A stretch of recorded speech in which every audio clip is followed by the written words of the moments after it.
Hello and welcome once again to Boom 11.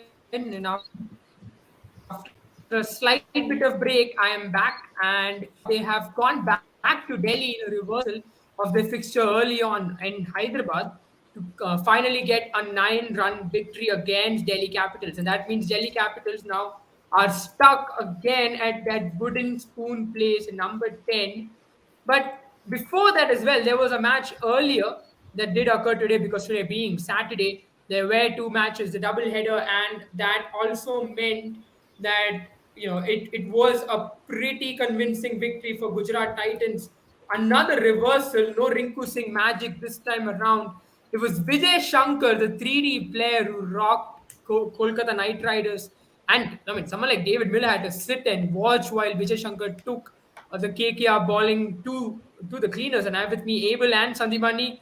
And as always, whenever there's a KKR match, we begin with Sandipani. But I will talk about KKR match a little later. Let's talk about the Sunrisers Hyderabad and the Delhi Capitals match, Sandipani. From the get go, you see it did seem like it was a great start for Sunrisers Hyderabad with the bat. Abhishek Sharma back at the top of the order. You reckon now Abhishek Sharma is where he belongs? Finally, they should really stop the chopping and changing, because this lad can genuinely do a great deal when it comes to open the batting. Yeah, I believe so. And I think where exactly Sunrisers Hyderabad went wrong at the start of the season was getting him to open and then come in at number five, then go back to open.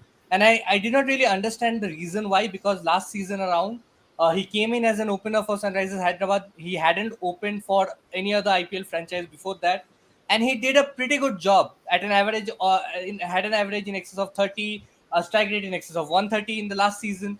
So I think there was no need for him to replace his position, and Harry Brooks should have come in as a middle order batter. But everything they had to chop and change only because of Harry Brook, because Harry Brook is not finding a place in that team. They are not being able to justify that 13.5 crores tag on Harry Brooks. Send him in the middle order, he's failing. Send him in the opening slot, he's failing. Even in the century that he got against KKR, we had spoken that he was shielded by a lot of middle order batters, and he does not look to be a very good player of spin or a very good player in subcontinent conditions in general. I think that there are lots of technical flaws in it, and then I think uh, honestly a bit of a overrated player. I mean we can say that right now, because it's more than half the season he has been failing at all sorts of positions, been struggling against spinners, pacers, you name it, and he's struggling. So it's just one of those days. He'll take some time to sort of settle in. And I don't understand. In the meantime, they can probably get in a Glenn Phillips. I don't understand why Glenn Phillips is warming the bench, who is a far more formidable T20 player, a far more established T20 player than Harry Brooks. I think Harry Brooks made his name with his explosive test knocks, test innings in New Zealand, in Pakistan. But I think he is yet to prove himself in the T20I format. So I think they can just simply chop him and get in a Glenn Phillips. It's high time now. Absolutely. I think that's very interesting that you put in there. We obviously did speak about Harry Brooks and how he struggled against spin, not just in subcontinent conditions. He struggled against spin even in England during the 100 as well. He's not had great numbers there against the leg spinners and the left arm off spinners. But Abel, I'll get to you now. You still believe that Harry Brook has a place in this team? Because Klaassen has done a very good job, and as Sandimani rightly mentioned, Glenn Phillips is sitting on the bench. He can do a job for them as well. I mean, my question to you is also pretty much a little general as well. If you've paid a player 16 crores in the auction, is it something that you have to look at as you've spent money on him, so you give him a whole season, or do you believe that Yeah. if a player doesn't work, then he doesn't work, and you really look for other options?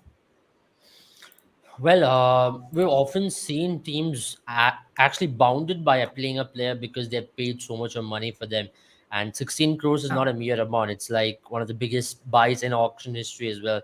And he also came into the IPL with a lot of reputation. Let's all agree to the fact that he was not one of those Mickeys who just came into the IPL with no reputation, who's still raw, like the way he went and played PSL.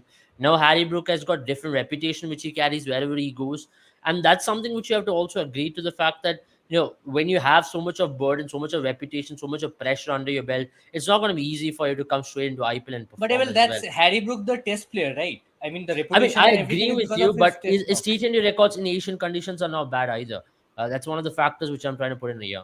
In Pakistan, he has done well. I mean, we all can agree to the fact that Pakistan does not provide tough pitches, but then he has played against some good quality bowling there. You can't say Shadab Khan or Nawaz or these lads are bad bowlers. They've done well, and that's one of the reasons why he has also done well by sweeping. He had a strategy in Pakistan during that 7-match T20 series where he used to sweep the ballers a lot more alongside Ben Duckett, and that did come off occasionally. And it did come off more often than not. Rather, he scored some important runs batting at number 5. But here, one factor which I really like to see Sunrisers Hyderabad at least explain, and also they did ask that to Hendrik Klaasen right after the game as well, as to where do you think Harry Brooks should be batting. They are still unsure about it because they are bounded by the price tag to play him, is what I feel. And we've seen Sunrisers Hyderabad make that mistake a lot more this season, because another mistake which they are making is playing Mayank Agarwal also, who's out of form, who's another expensive buy, because with 24 crores which they've spent on Mayank and Harry Brook cumulatively, it just feels like those two are now the burden, are kind of turning out to be a burden. But regardless of that, to get a win today, that'll give them a lot of satisfaction to an extent, or they'll please them, because you have to agree to the fact that after that loss against Delhi Capitals at home, not chasing that mere score of 144, that would have really broken their back. And to come out of that and the kind of performance they put today, I think that was excellent. Just barring Harry Brook, I still think they have enough time to replace him, and I think they will replace him if they lose a couple more matches, or if he has one more bad innings. I know he went out for naught today, but I think he might get one more opportunity to bat at number 3 or number 4 one more time. Yeah, I think for me, Harry Brooks is a player who's always batted at what do you say, middle order, right? Or at least in the lower middle order. For even in England, for England as well, he bats in number 6. And if you look at his number 6 records, he's got an average of 43. He's got a target of 178. I think that's also got to do a lot with the fact that you don't face a lot of spinners in that point in time in the T20 match. And as I've already mentioned, he does tend to have struggles against spinners. He generally struggles when it comes to his strike rate, and against leg spinners, he does really struggle when it comes to even his average. So I think maybe it's time sometimes look at him as a middle order bat and try and put him there. I want to see him play a little bit more at number 5. I think today is not enough sample size to really say anything, because he got out on the second delivery itself to a baller like Mitch Marsh, who was during that kind of a run. He was just getting wickets left and right. So I still would like to see him play in this team. I still believe there's something in this lad, because even when you see him play the white ball format, right, you know that this guy can do things. I think it's got to do a lot with the fact that pitches have been very dry, and I don't think Harry Brooks has never been tested on such dry pitches. And it's not just even Sunrise Hyderabad, right? The reason why we were happy when he was being brought is because Rajiv Gandhi International Stadium is not a slow pitch by whatsoever. It's always been a pitch where fast bowlers have gotten some help. There's been some extra bounce, but weirdly enough, it's been a slightly dry pitch as well. And today, obviously, being Firuzha Kotla, we expected this sort of a pitch. So I would rather suggest maybe if Sunrise Hyderabad really want to use him, they should use him on a little flatter surfaces and maybe bring Glenn Phillips in on such pitches where he might be exposed to spin, or spinners might be balling the 17th or the 15th or 16th over. But that's obviously one interesting fact. I mean, interesting thing that I still would like to see him play at number 5 and see how that works out. Let's look at the Delhi Capitals bowling then, Sandipani. Today again, if you really look at Mitch Marsh, because he bowled in the starting few overs, and aside from that, again their pacers have travelled. Today, Ishant Sharma has well travelled, which is something that you expect from a bowler like Ishant Sharma. He's always been a bowler who gets few wickets, but does tend to travel. But Nokia now is turning out to be a big worry, isn't it? Because he hasn't really looked like the Nokia of the past. And what is also been happening, he's not getting wickets for you anymore. And surprisingly enough, he isn't. He is supposed to be the leader of your bowling attack. But now what is ending up happening is he's becoming a source of giving runs away. Just look at Nokia this time around in the IPL. He's got an average of 41 and a second of 28, which means he concedes 41 runs before he gets a wicket. And he's not getting a wicket every match. He's taking 24, 28 deliveries. It's seven. I mean, that's close to what? 7 overs? I mean, no, not 7 overs. Rather, it's close to 4.4 overs for every wicket, which means he's not getting a wicket every match as well. And he's going at an economy rate of 9 runs per over. He's got 6 wickets in 7 matches, but that's not enough for this Delhi Capitals team. On the other hand, again, Kuldeep Yadav only got 3 overs today. It's very surprising when he's been the best bowler for you in this tournament. He was, he did do a good job today as well. Why do you think this is happening with Delhi Capitals now? No, I think both Kuldeep Yadav and Enric Nortje has been struggling for form. Not just Enric Nortje. Nortje, I won't say that he's bowling badly. He is bowling all the difficult overs. He's coming in the death overs, and he's doing his best. Because if you remember the game against Mumbai Indians, which went down to the wire, it was due to Enric Nortje's bowling towards the death overs that took the game that deep. And also you have for Delhi Capitals performances not firing, players not firing, I would rather blame the Indian pieces as well. Ishant Sharma today did a great job, like he did in the previous games as well. His figures show 31 for 1 at the end of 3 overs, but it was just that he was hit for 4 boundaries in the last over that he bowled. So Yeah, apart from that, he once again provided Delhi Capitals with a great start. So he has been doing a great job coming back for the side with all the experience. Mukesh Kumar's position still not justified. Well, you bowl 2 deliveries, 2 Yorkers in the final over, 4 full tosses, and you get hit for 4 6s in that final over. It won't make you a great bowler. It won't make you a T20 bowler. So his position not yet justified for me. Kuldeep Yadav has not been picking up wickets. I think in the last game against KKR, he picked up 2 wickets. But that was once the KKR lower middle order were playing. When the top order was playing, he did bowl economically, but did not pick up a lot of wickets. Today as well, he went for 27, did not pick up a wicket, 3 overs. He has been a tad bit unlucky as well. There have been, yeah, but today, sometimes Aiden being a Markram. left-arm leg spinner going at 27 runs in 3 overs is not that bad, I would say. It ball I was gripping a little bit. I think still at 1 over was deserving. That's I what I mean, feel.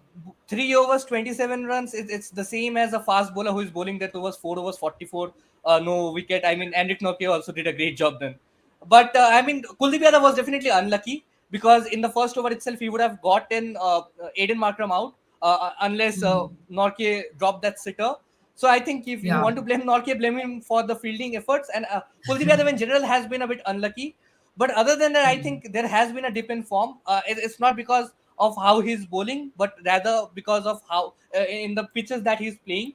He has been playing in more sort of flatter pitches, flatter decks where the batsmen are targeting the shorter boundaries and just taking the attack on him. So it's good to see him still bowling attacking lines and not getting into defensive lines. And yeah, if I was the Delhi Capitals captain, David Warner, I would have definitely given him another over. But that's what David Warner has been doing this season, right, with the captaincy. I have not been impressed with Delhi Capitals leadership. The leaders of Delhi Capitals in general, and I think the performance and their position at the points table just goes on to show if your leadership or your management is not doing well, the players are not sort of turning up for the game, you are bound to be at the position that they are in. So it's just I mean they are showing what they're reaping because you still have a Chetan Sakaria, you still have a Kamlesh Nagarkoti warming the bench. No signs from them as well, and I think like KKR Yeah. for Delhi Capitals as well, they'll have to go on to win 6 games in a row to have any chances of qualifying to the playoffs now. I think Kamlesh Nagarkoti is out of IPL, right? So I think that's pretty much his season is almost done. He was nursing an injury, but still, Abel, I'll come to you now. Mukesh Kumar again. I mean, another player that they brought in the auctions. We were critical of it as well because we felt they had too many new ball bowlers. They tried to fashion him as a death overs bowler, and you reckon now that's been an error in judgment from them, isn't it? Because he isn't clearly working out for them in the death at least. He's done a pretty decent job. I mean, he has picked up 5 wickets in the 6 matches that he's played for someone who's never played IPL before. He's done a decent job. His average is again a worry. Again, in the 40s, not something you want to see from a bowler at a level that you are. I mean, at a place that you are when it comes to Delhi Capitals and the kind of impetus that they've put on him to ensure that he does a certain role for him.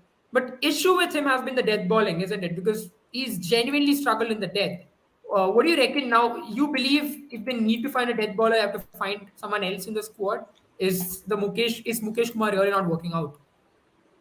I mean, I would say the last game against Sunrisers Hyderabad, he did do a good job there. Coming in the death overs, he was very clinical.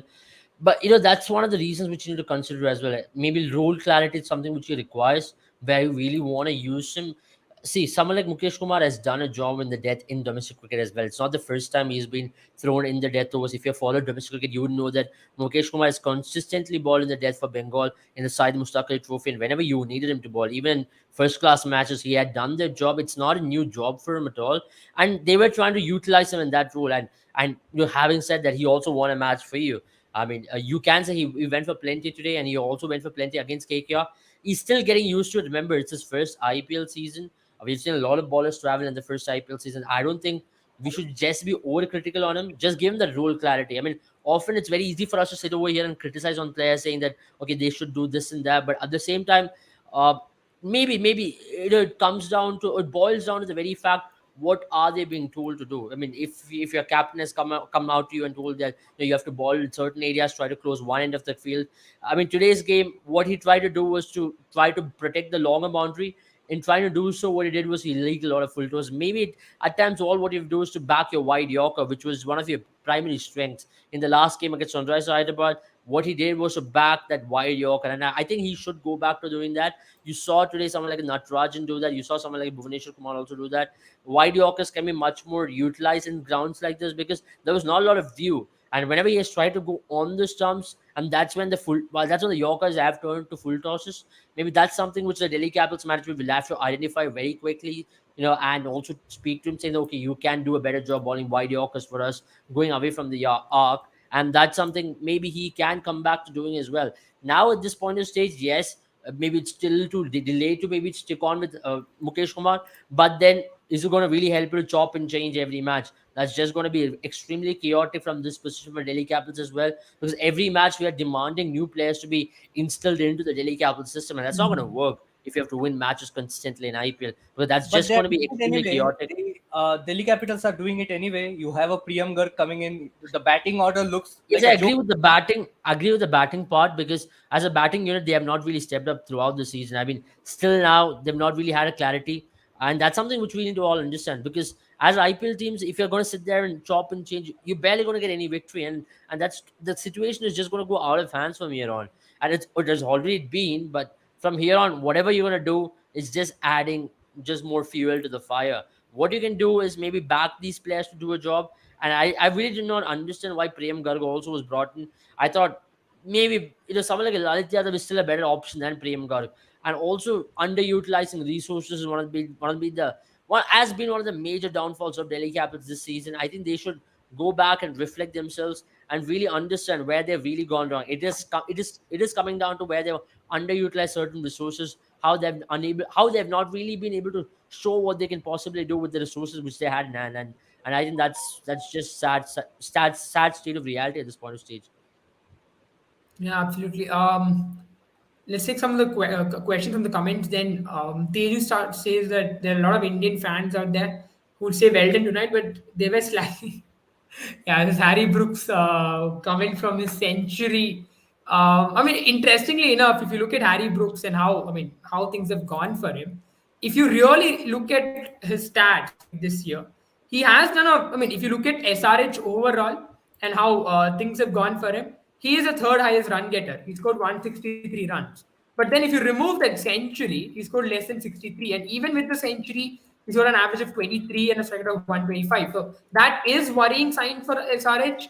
But I think that's also got to do a lot with how he's not been exposed to such dry pitches. I think his game on sluggish pitches is what's been exposed So in this year's basically, Harry IPL. Brooks has scored So I think that's 163 where, runs at an average of 23. That means he has got dismissed 7 times. And the knock against KKR, he was not out for 100. So basically, 63 runs in 7 innings. yeah, yeah. But then let's take. He also says, Klaasen should be promoted up if he's set. He can win matches single-handedly. What do you think, Sandipani, about Klaasen getting promotion up the order? For me, I still believe. For me, he does do a job for them at that lower or that middle order place. place where he is right now currently, and I wouldn't want to change that because you want someone of his caliber to be there to give you that end overs impetus. Sandeep, what do you reckon? Absolutely, absolutely, totally agree with you on that because I think Henrik Klassen is one of the cleanup hitters of the game. He is innovative with how he handles or tackles spin, and we have seen South Africa sometimes when India toured South Africa way back in 2018, 2019. You could see Henrik Klassen getting promoted up the order in ODIs, in T20s to sort of take the attack on the spinners. So it won't be a bad call if you want to promote him at number 3 or number 4 No, on I some. totally don't agree with you on this, Sandipani, because No, no, they're on some absolutely role instances, just to defined tackle over the here. spinners. I don't really understand why do you want every batter to be batting at number three, because No, no, you no. have I'm not defined the saying role you for your have number to. six, and I think they No, I should think even what persist he's with trying it. to say mostly is, try and get a matchup No, on. that is Still, ridiculous, because what I personally feel is in T20 cricket, you have given role clarity with finishers, and you have very few of them at this point of stage. And now you're telling him to go bat at number three. That just No, I'm saying spoils he's one all of the the best plans at the end finishers of the in the day. game, so he is justified batting at number 5. But given a situation when you need 80 runs of 8 overs and you lost your first wicket, then I Yes, would that's rather a have different him at number perspective. That's a 3 different so than a like, format Rahul I mean, Tripathi at. altogether. rather than stick to a batting lineup, I think what you guys are suggesting is bring him in when the situation demands a finisher, Exactly, rather than Exactly. yeah, That's what I'm exactly, trying and to say. also I But think that not doesn't mean he just walks in at number three on any occasion or number four, because not that just just goes away from the whole point, right? Because yeah, Henrik fair enough. Klassen has been given that opportunity to bat number six, and he's been doing a job there. And I don't think even if Glenn Phillips comes in that position, I don't think he'll be able to come in and do a finisher's job. Henrik Klassen has failed this season multiple occasions. He has done a job. Yes, he's failed to finish a couple of occasions as well, where he should have ideally finished, especially the game against Mumbai Indians, etc. So now is an opportunity where he's really delivered.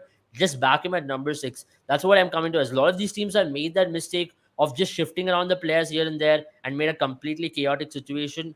The best of teams have always stuck on with what their role clarity is, and then they go on to do a job. And I think, as Sandimani also rightly will agree with me, yeah, depending on situation, if 7 overs 80 is required, then it's an opportunity for 100 Klassen to walk in.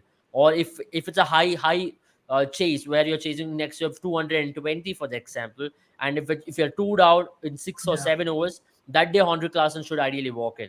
Like maybe in yesterday's game, which you saw Liam Livingston not walk in, which was extremely surprising for me. Not using Liam Livingston in the right position. I know 257 is a lot of runs, but then you try to utilize the resource at the right time for you. Even today, for that matter, not letting Akshar Patel to walk in earlier on is just a criminal act Hmm. from Delhi Capitals. I don't know for what joy they were holding him back. At times you seriously have to use these resources in T20 cricket. The span of using the resources are very limited. So whatever you have to use in that limited period of time and at the right Yeah. time for the liking. And what Delhi Capitals have been doing throughout the season is to hold back someone like Akshar Patel. Entry points in T20 cricket are so crucial, and letting Akshar Patel to bat behind Sarfaraz and Prem Garg did not make any sense for me. Prem Garg, it's his first game, and also that's what made someone like an Abhishek Sharma to also ball his quota of overs. You should have let Akshar Patel to walk in to take on Abhishek Sharma and also take Mayank Markanday to an extent. Two bowlers were going to ball into Akshar Patel, and with the kind of form he was in, that's just bad. I mean, that's where they lost the game. Ultimately, if you look, it's a 10-run margin. Sarfaraz can't play in the 9 of 10. If that was 10 run, 10 ball 20, you would have won this game ultimately. So sometimes if you look in the smaller bits of things, there lies an answer. And I think Delhi Capitals will have to look themselves in the mirror once again and ask, why haven't we been able to do all these small things well? And that's where they've lost these games throughout the season. It's just not the bigger picture. This smaller pictures in within the game where they've let go of the game. That's where it's so important to hold the game by the scruff of its things and take the game deep. Absolutely. I think Kapil is also saying something very similar to what you're saying, Abel. KKR and Delhi captain, both of them have same quality, zero performance, team wins somehow. I think what you're trying to say is there are places where they really lack in performances, but then they end up winning somehow. But I think that's also got to do, couple with the way IPL teams are set up, right? There are talents in every IPL team who can win you a game from out of nowhere. So I think each team will get a win somewhere here and there, but the team that utilizes their resources really well are the ones that do the best job. And Michael Andrews says Harry Brooks should be just dropped. I think that's it's coming to that point. It just looks like that rope is running out. Okay, here's an interesting point by Kapil Verma. Sandipani, I'll let you take this one. What is Umran Malik apart from throwing some fast-paced balls? He is very leaky and less quality baller. What do you reckon? I think what's really happening with Umran Malik for me, I believe, is either throwing the ball up, too far up, really overcooking the length, or otherwise he's balling it too short. He's really not getting the length right. His accuracy has been lacking this season. Something we spoke about it as well. Now, this is something that's so common with those ballers who ball at high pace, isn't it? Where I'm not really saying that Umran Malik and Varun Aaron, for instance, are the same quality, but there was an issue with Varun Aaron when he had come on initially in his career. Was a very quick baller, used to ball the heavy ball, but always would end up balling the wrong length. Now you believe Umran Malik is doing something very similar, where you feel he's lost his rhythm and not exactly hitting the right lengths, and that's why he's traveling so much.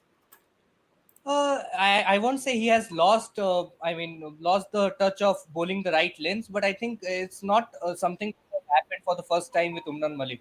And I think the majority of the wickets that he picks up in that full length delivery is bowled and LBW, which happens when the opposition, the lower order batters are batting, not when the top order batsmen are batting. Because we saw Umran Malik get a fair treatment even in the last season as well against Delhi Capitals, where David Warner and Robman Powell took him apart. So it's not about just bowling fast. You have to maintain a line and length, and that is why you see Bhuvneshwar Kumar being so successful. He has increased his pace slightly as well, but I mean Bhuvneshwar Kumar still bowling in his 130s regularly, 120s, 130s. Even Ishant Sharma bowling in 130s is doing a far better job than what Umran Malik is doing, because the batters are just lining him up. They are not letting him settle down. And Umran Malik is a rhythm bowler, because we see him just come in the middle. He takes that one over to just get into the right rhythm, the right line, right length. If you can just upset that rhythm and take him on, which most of the teams have done.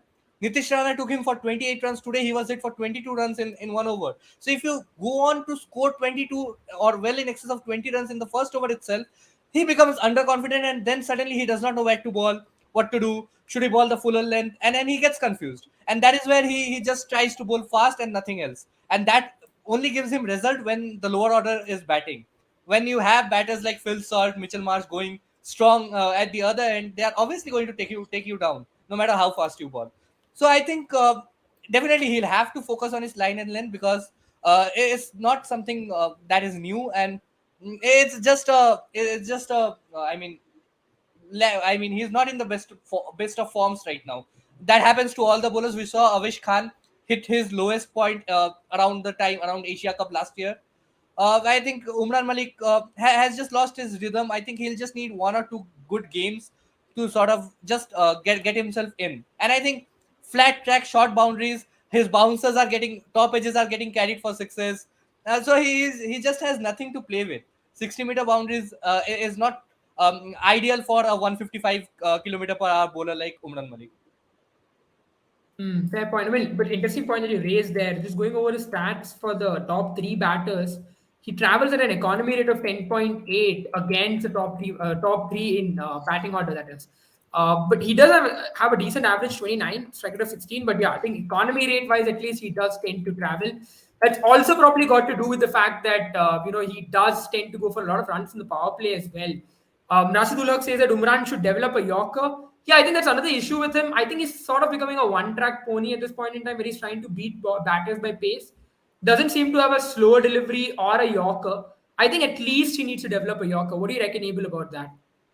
Yeah, I agree with him totally on that, because if you have pace and if you can develop a Yorker, I think if you can tail the ball a little bit more, I think it's going to be extremely effective. But having said that, I also think at this point of stage, he needs backing from the team. You can't just use him here and there. Even if he goes for one bad over, if you're just going to remove him completely from the attack, that doesn't send Yeah. good signs. You just have to back him. I think last season. I think one thing what Sunrisers did last season and what they're doing wrong this season is that last season they continued to back him even after he had a couple of bad performances or a couple of bad overs within the game. And this season, what they're doing is they're not ready to back him. And I think it has to come down to the captaincy change as well. I don't think Aiden Markram quite trusts Umran Malik as much as last year the Sunrisers management did trust him. So that's clearly seen in the way, in the body language of Umran Malik as well. Often we speak about leg spinners being captains bowlers, and I also come down to the fact that these kind of tear away fast bowlers are also captains bowlers. If you were to give them that extra bit of confidence, they will go on to do a job for you, and it ultimately boils down to how a captain can back. If the captain really trusts in you, saying that it's okay, you go for 10 runs, 11 runs and over, give me a wicket this over, that really changes the mindset in the bowler, and that really helps him to open up a lot more. But then if you're going to tell him, see Umran, if you just have to go for 8-9, just make sure you ball according to this plan, it might just not work for someone like an Umran Malik. And that's where it comes down to the very fact that how you back a fast bowler, especially with these kind of bowlers. As Sandeep Mani mentioned, these stoppages will travel for a lot of runs, and if you don't give them a right field set as well, not having a third man which is quite more, it's not much more square, it's much more straight. You need to have a third man which is much more straight. You need to have a fine leg which can be a little bit more square but much more straight. That kind of field set, because imagine a batter plays a cut, but it just goes over the short third for six. Can you just imagine? Yeah. Because that's how bad it can get. So on occasions, there are some really good balls balled by Umran Malik, but then those goes for boundaries because unfortunately the field is not set right for him as well. So I think Mhm. Aiden Markram as a captain has not really trusted Umran Malik as the kind of Yeah, picture which yeah. I'm able to derive out of whatever I'm seeing in the pitch. Man, today's match as well, he went for 22 off Phil Sort and Milton Marks on the slot. But then why didn't you bring him back? I mean, there was a possibility to bring him back later on and see how he would have gone about as well. I mean, it's not like he was absolutely poor. He went for 36 runs or something. There are a lot of ballers who go for 22 runs, and it's about how you back them in the next game and how you just I keep think he on was backing them in the he coming would have games. got another over or so, but I think the way Abhishek Sharma, I mean the Delhi batters allowed Abhishek Sharma to Yeah, settle but down but and get in it's those not the three first overs. time this has happened, right? I Yeah, mean, Emil this is has happened right. to a I mean, couple of in other 24 occasions as well. innings, yeah, in 24 innings that he's played so far, he's only what do you say? He's only balled 17 overs, and that's Yeah, exactly what I'm trying to say. probably That's a so very 12 innings few that he's number balled, of overs. 17 overs. Yeah, that's very few number of overs. So you need to back someone if you're just gonna judge him with 1 or 2 overs. I remember that over which he bowled against Nitish Rana as well, where he went for 28. I mean, that match I thought it was just bad utilization once again. Of you did not set him a good field to ball to Nitish Rana. He kept bowling to his strength, but Nitish Rana kept having these stoppages go for fours and did not give a proper field. Did not put a third man, did not put a fine leg, and you expected him to pick up wickets. And he kept going for runs in those kind of areas. And for Umran Malik, his strengths are that he's going to get you wickets in these kind of areas. And if you're not going to give him that field set, I don't think that's a good idea. So I think it comes down to the very fact that even having Dale Steyn there, I'm very surprised that he's not going and talking to Aiden Markram as to how to utilize him, not giving him enough amount of confidence. Yes, nowadays pace can be a bonus factor for batters. Batters prefer facing a pace a lot more than spinners because it just comes onto the bat beautifully. And Umran Malik do not have a lot of swing or movement of the pitch as well. So it's Yeah, just like facing a robo arm or a bowling machine at the end of the day, where you're going to be absolutely set up and you can go. But that's why I said you need to develop a Yorker. You need to develop a good changeup as well. That's going to make him a well-rounded bowler. And that's going to depend on his development as well, how far he develops. Remember, he's still in his development stage as a bowler. It's his second season in the IPL. So he will have to change a lot of things. He will have to work with bowling coaches behind the scenes, come back with a Yorker, which I think is very important for his kind of style of bowling. That's something which other fast bowlers need to develop as well, especially for Umran Malik. If he develops a Yorker, that's going to be very tough for batters because then the airspeed is also going to increase a lot more. Then it's tough to line up against him as such. yeah, absolutely. Priyanka says that she is expecting SRH to make a move up the ladder. You guys reckon now things are finally falling in place for them, or is this another flash in the pan? Because they've had their issues, hasn't it? I mean, it still doesn't look like a match where the issues were resolved. It just seemed today as well that it was just the brilliance from those batters like Klaasen and then Abdul Samad and Akil Hussain that really pushed them to a 197 was an above par target. But even then, the issues of their middle order is really not resolved. What do you reckon, Santipani? Is it still early periods to say that SRH will do up? I mean, they did move on to eighth spot finally, but then that's also because Mumbai is still yet to get yet to get another match yet. I mean, which they're going to play tomorrow, incidentally. So might that the point that they came up to eighth spot might go back to ninth again. But now you believe that Sunrise are finally going to get their mojo right after this win?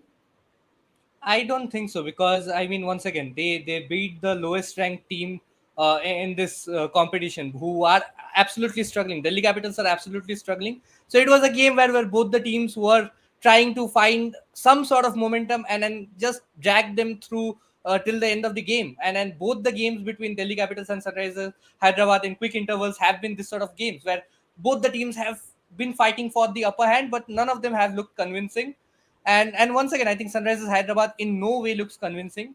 The batting is in particular looks in a spot of jeopardy, and also Washington Sundar being ruled out of the IPL just after he picked up 3 wickets against Delhi Capitals does not help their cause as well. So now they have to find a Akil Hussain. They had to get in a Akil Hussain. They could have probably tried a Marco Janssen depending on pitch as well. But I think the major issue is with the batting order. We have already covered, Mayank Agarwal struggling, Harry Brooks struggling, and you also have Rahul Tripathi, who is flying under the radar, but he is absolutely struggling as well. So your number Yeah. three batter coming in as an impact sub is not actually putting in any impact in the game. So they'll need to sort things out quickly, and this has been the second consecutive failure for Aiden Markram as well with the bat. So I think the middle order needs to. It's just been Henrik Klassen with the lower middle order trying to revive the ship, but I don't know how far they can go in pitches that will Yeah. have something more to offer for the bowlers as well.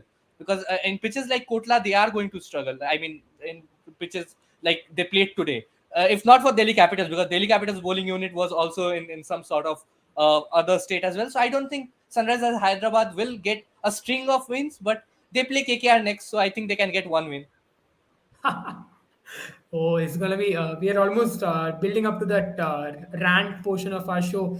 Abel, the final point on this. Then, what do you think about Ponting? As Teju mentions, you reckon Ponting has lost his touch, or are there too many cooks that are spoiling the broth?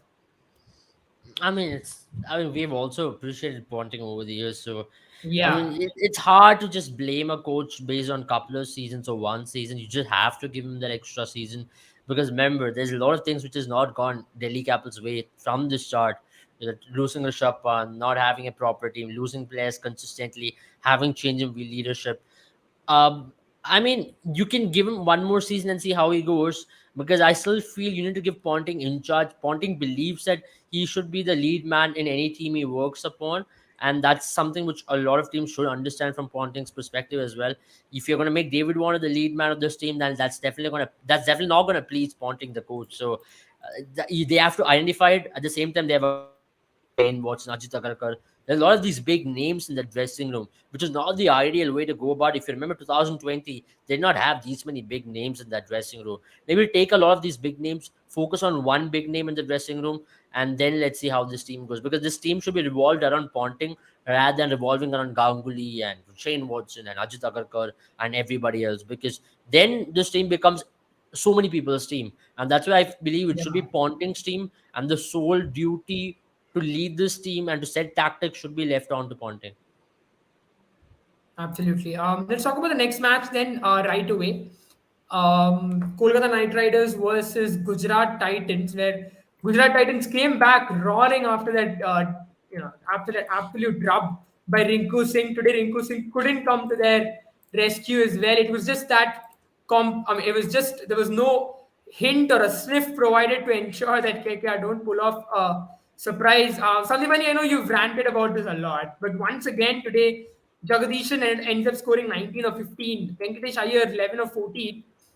You reckon, and Shardul Thakur came in as a number three, surprise number three, played four deliveries before he decided to go back.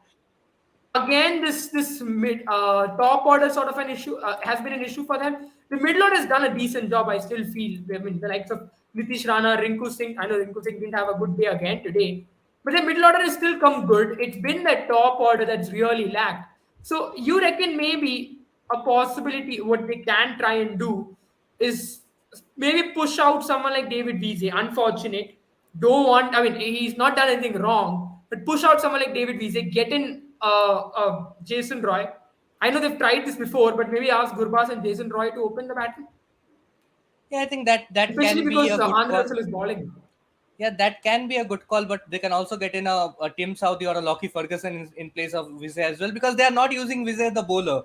We clearly Yeah. saw Vizay is coming in at number 8 with the bat, which is I think a downgrade for him as well. I think he's a pretty good finisher in his own rights. So if you have to give anybody the promotion at number 3 in that team, it either has to be David Vizay or it has to be an Andre Russell, because I don't see Sunil Narayan or a Shardul Thakur as a number 3 player right now, because both of them are really struggling against the pieces. Even in the 3 balls that Shardul Thakur faced prior to getting out, he absolutely looked clueless out there in the middle. He had no idea as to which ball to defend, whether to go after the ball or not. That was the only delivery that he middled, and he got out in that 4th delivery. So I think, I mean, KKR, what they can do right now is they can just play the next 5 games, wait for Shreyas Iyer to return next season, and then they'll have that number 3 position sorted. And I hope things will go well from there on. And this has been the trend of this IPL as well. I mean, just look at the teams in the bottom of the table. You have a Delhi Capitals who does not have a Rishabh Pant. You have KKR who does not have Shreyas Iyer. You have Mumbai Indians in the absence of Jasprit Bumrah, and some of the they are going through transition, and also you have a Sunrisers Hyderabad under new leadership.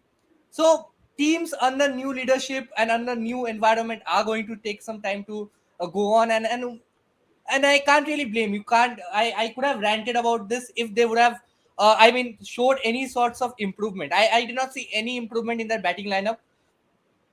Venkatesh Iyer have been playing selfless cricket at number 4 for KKR for the last 5-6 games. I think I believe he is one of the most selfless batters out there in the world Yeah. right now. And also you have a Rinku Singh who needs some time to get in. I mean, you if you can take Rinku Singh 18 of 10 deliveries, 50 of 30 deliveries, you should be able to handle a 19 of 20 deliveries, because you have to admit the fact that Rinku Singh takes 10 to 15 deliveries to settle down. No matter you take out any innings where he has gone at a strike rate of 170 or more, he takes those early 10 to 15 deliveries to settle himself down and then goes after the bowling. So I think what they can do right now for the remainder of the season is probably promote Andrew Russell up the order, a David Wiese up the order, and Rinku Singh can be your allotted finisher, because he takes those 10-15 deliveries anyway, coming in at number 5, number 6, where the momentum goes completely on the flip side. And Andrew Russell, David Wiese, they don't have enough deliveries to have an impact on the game. So I think going forward, instead of trying a Shardul Thakur at number 3, that is what they can try. I am very excited about the idea that you mentioned when Jason Roy is fit. I think he had a niggle today. If he is Yeah. fit, he can come in place of David Wiese. But I But don't I think still Rahmanullah Gurbaz did anything wrong. Fitting in right into spot. He did a very exactly good job. I mean, he just showed them that if you give him the opportunity. But once again, I mean, Rahmanullah Gurbaz, the player that he is, you give him 14 games, he'll go on to score 300, 350 runs and not more. He'll give you an average of 25, 30 and a strike rate of 150, 160, in which he'll give you 2 to 3 days of this sort of entertainment where he'll go for Yeah. 80 of 37, Yeah. 38. So this is something that you have to take in the stride, and you have to accept his failures as well. He's that sort of a cricketer. He's still in the stage where he's building himself to be a more consistent batter. So I think once Jason Roy comes in, he'll replace Rahmanullah Gurbaz. But if they want to try, they can even try him in place of David Wiese. But I think their problem is not the batting, because even with all the struggle, they are going on to score 180, 200, 210. 180 in Eden Gardens in this flat track was below par. I agree. But I mean, this death over bowling after the middle over pullback that they had on Gujarat Titans, 69 needed of 6 overs, uh, slackness on the field, Suyash Sharma dropping that sitter. I mean, it was not a sitter, but it was. I mean, the wicketkeeper would have gone for it, could have gone for it.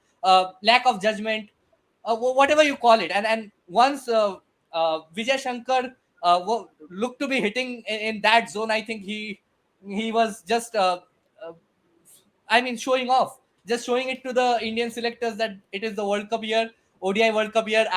He may just get a call up as well, like Ajinkya Rahane got for the World Test Championship finals. Yeah, I mean, not a bad Yeah. idea. Who knows? But Abel, I'll get to you another issue. But now, looking at Gujarat Titans, they've had a near perfect IPL so far, you'd have to say. Yeah. But one concern probably them is going to be someone like Rashid Khan.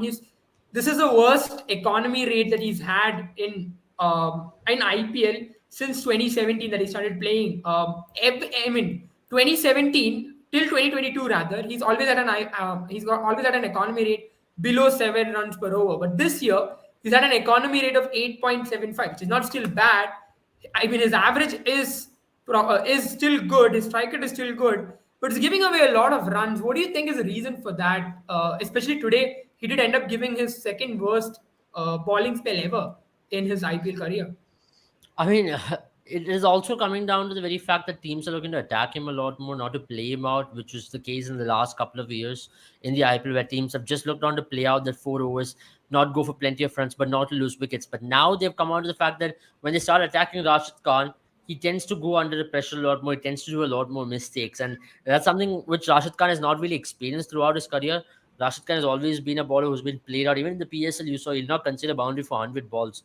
But now here teams have devised a strategy like let's go after Rashid Khan and see how it comes out, and they've actually reaped rewards out of it. So I think it's a good idea. But having said that, I think it also comes on today was a day where maybe KKR should have ideally attacked Noor Ahmed as well.